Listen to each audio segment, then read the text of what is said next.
UP के अन्य जनपदों की तरह बदायूं के किसान भी निराश्रित गौवंशों से बेहद परेशान हैं, क्योंकि निराश्रित गौवंश किसानों की फसलें तो नष्ट कर ही रही हैं, साथ ही आबादी क्षेत्रों में लोगों पर हमले करके कई जान भी ले चुके हैं। इस बीच शासन प्रशासन की तरफ से भले ही पर्याप्त गौ आश्रय केंद्र होने और उनमें निराश्रित गौवंश रखने की बात कही जा रही है, लेकिन धरातल पर स्थिति एकदम अलग है, जिससे परेशान बिलसी क्षेत्र के किसान तहसील कार्यालय में आयोजित संपूर्ण समाधान दिवस में पहुंचे, जहां निराश्रित गौवंश से निजात दिलाने के लिए जोरदार प्रदर्शन किया। इसके साथ ही अपनी मांगों को लेकर जिलाधिकारी मनोज कुमार को ज्ञापन सौंपा, जिसमें किसानों ने तत्काल प्रभाव से निराश्रित गौवंशों से छुटकारा दिलाने की गुहार लगाई है। दरअसल बिलसी नगर के तमाम पार्षदों ने नगर क्षेत्र में हुए तमाम अवैध कब्जों समेत अन्य समस्याओं को लेकर जिलाधिकारी से मुलाकात की। इसके साथ ही तत्काल प्रभाव से उनके समाधान की गुहार लगाई है। गायों की समस्या है, गायें रात और दिन परेशान कर रही हैं, खेतों में कोई फसल होने नहीं दे रही।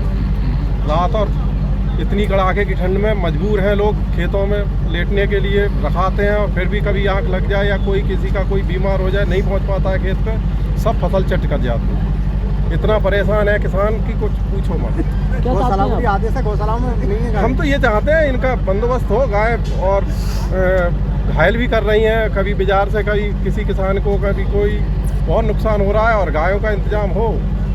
अभी कहाँ पर आए हैं आप? अभी तहसील पे आए हैं जिलाधिकारी महोदय को ज्ञापन देने के लिए, क्योंकि पूरी बातें तो बहुत हो रही हैं कि कोई छुट्टा पशु दिखाई नहीं देगा, नोडल अधिकारी आ रहे हैं, पता नहीं होता क्या है। इतनी गाय हैं, कम से कम 200, 250, 300 गाय हैं जो गली गली घूम रही हैं, तमाम नुकसान कर रही हैं, इनका कोई इंतजाम नहीं है। दुकानें जो नजूम की भूमि में बनी हुई हैं, उन पर कुछ दबंगों ने अवैध कब्जा कर लिया है, जिसमें 2 दुकानें, दुकान नंबर 1 और 2 एक डॉक्टर के कब्जे में है, जो कई बार शिकायत जिसकी हमने शासी अधिकारी, अध्यक्षा महोदय, तहसील दिवस में कई बार कर चुके हैं, लेकिन कोई भी शिकायत पर कार्रवाई नहीं हुई है। नगर में सफाई की व्यवस्था बिल्कुल चौपट है, नालों का पानी जो है सड़कों पर बहता है, निकलने आवागमन में बहुत दिक्कतें हैं, सफाई व्यवस्था बिल्कुल चौपट है नगर में। इससे पहले हम कई शिकायतें देख चुके हैं तहसील दिवस में, कोई भी समस्या का समाधान नहीं किया गया।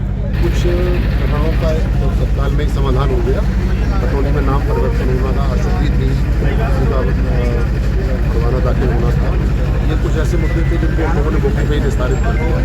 जो प्रकरण ऐसे हैं जिनमें जांच इत्यादि की आवश्यकता है, उसको हम लोगों ने संबंधित अधिकारियों को दिया है, और 1 सप्ताह में उनका निराकरण। गाय को लेकर तो शिकायतें मिली, आपके द्वारा भी आदेश किया जाता है। उतनी के कुछ लोगों ने ज्ञापन दिया है कि उनके यहाँ पर संख्या ज़्यादा है, वहाँ गौशाला भी प्रस्तावित है, निकटवर्ती गाँव में भी गौशाला प्रस्तावित है, उसको हम लोग दिखवाएंगे जो उचित कार्रवाई है। सर, गंगा घाट पर रसीद काटी जा रही है, क्या आपके तरफ से कोई आदेश किया गया है? सर, इस तरह का कोई मामला संज्ञान में नहीं है, अगर कोई लाएगा तो। सर, सभासदों ने ज्ञापन दिया था सर, अभी आपके सामने दिया है, अब इसको पढ़ के जो उचित कार्रवाई है